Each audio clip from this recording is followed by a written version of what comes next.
From floating mountains to vast rice terraces, Vietnam is a backpacker's paradise. What's going on, my dudes? My name is Noahvde, and I recently spent 1 month traveling this amazing country. Here's how I did it. First off, catch a plane and head to Hanoi in northern Vietnam. On top of being the gateway for so many northern destinations, Hanoi is also an amazing city. Whether you're looking for street food, amazing architecture, or just a good night out, Hanoi's got it all. 3 days is a great amount of time to spend here. Make sure you get a SIM card as well as try all the street food you can. Vietnam's known for it, and for good reason. Oh yeah, and there's no such thing as crosswalks in Vietnam. Oh my gosh. I really hope they stop for me and or go around me. It's time to get out of the city and go somewhere magical, Ha Long Bay. Ha Long Bay is known for its emerald green water and beautiful limestone mountains. My friends and I booked a 3-day, 2-night boat tour for about $130 US.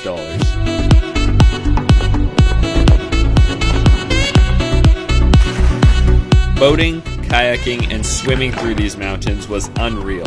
The tour included 1 night's sleep on the boat where we got to watch a thunderstorm,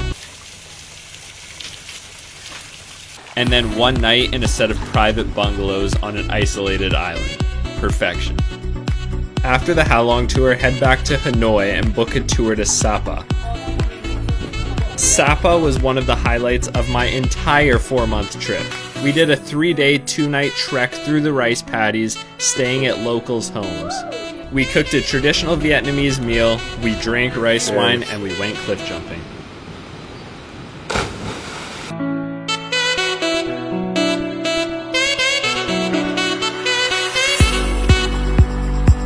Up next is Phong Nha. Head back to Hanoi, maybe rest a day, and then catch a bus.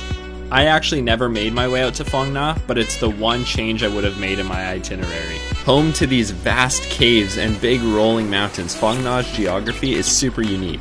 I'd spend 3 days there, then hop on a bus and head to Hue. Hue is a city with tons of Vietnamese history. We spent 3 days, toured the demilitarized zone, then we rented mopeds and went to explore an abandoned water park.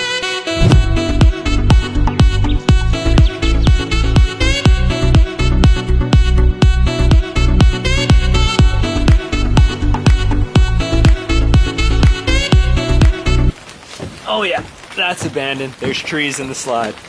Trees in the sliding zone. Before you say goodbye to Hue, make sure you find some friends, have some banh mi, and go sing karaoke. After some terrible singing, you should rent mopeds and take the Hai Van Pass to Hue An.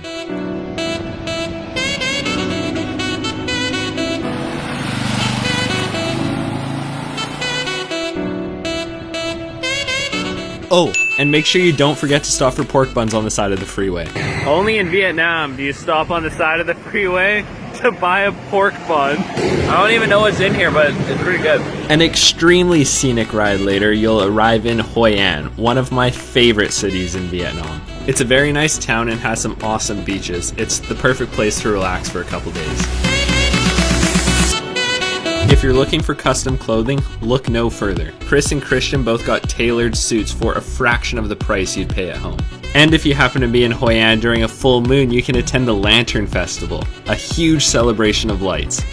Snag a bus from Hue An down to Nha Trang to spend the next 2 days. You should check out the city, the beaches, the night market, and if you're brave enough, try durian. What's apparently the king of fruits is one of the most rancid things I've ever tasted. It turned out to be durian. I thought it tasted awful. The trip is coming to an end, so hop on a bus and head to Moi Nay for the next 2 days. You can spend a day exploring the small town and hanging out on the beach, but the reason Moi Nay is so special is its sand dunes and ferry stream. We took a tour to the sand dunes during sunrise and then visited a fishing village as well as the ferry stream, a running river that only goes up to your ankles.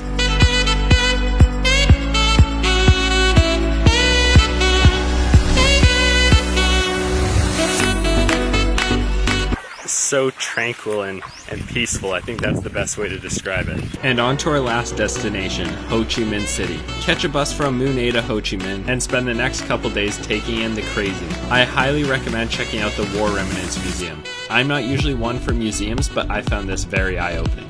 Oh, and this isn't just a Ho Chi Minh City tip, but drink coffee. Vietnamese coffee is world renowned. Depending on what you plan to do next, you can either take a bus to Cambodia, fly from Ho Chi Minh to somewhere else, or if you have some time left over, explore the south.